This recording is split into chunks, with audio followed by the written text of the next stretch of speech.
নাগরিকদের সার্বক্ষণিক ইন্টারনেট প্রাপ্তির অধিকারকে স্বীকৃতি দিয়েছে বাংলাদেশ। ২৪শে ডিসেম্বর রাতে তথ্য ও সম্প্রচার উপদেষ্টা মোহাম্মদ নাহিদ ইসলাম নিজের ভেরিফাইড অফিসিয়াল পেজে এ তথ্য জানান। তিনি লিখেছেন, সার্বক্ষণিক ইন্টারনেট প্রাপ্তিকে নাগরিক অধিকার হিসেবে স্বীকৃতি দিয়েছে সাইবার সুরক্ষা অধ্যাদেশ ২০২৪। অধ্যাদেশের ২ ধারা অনুযায়ী নাগরিকদের সার্বক্ষণিক ইন্টারনেট প্রাপ্তির অধিকার সাইবার সুরক্ষার অন্তর্ভুক্ত হবে।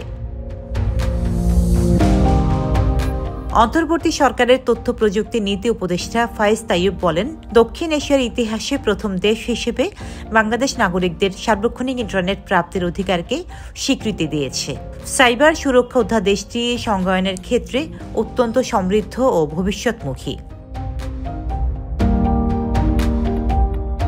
একই সঙ্গে প্রযুক্তি ও কারিগরি দিক দিয়েও সমৃদ্ধ।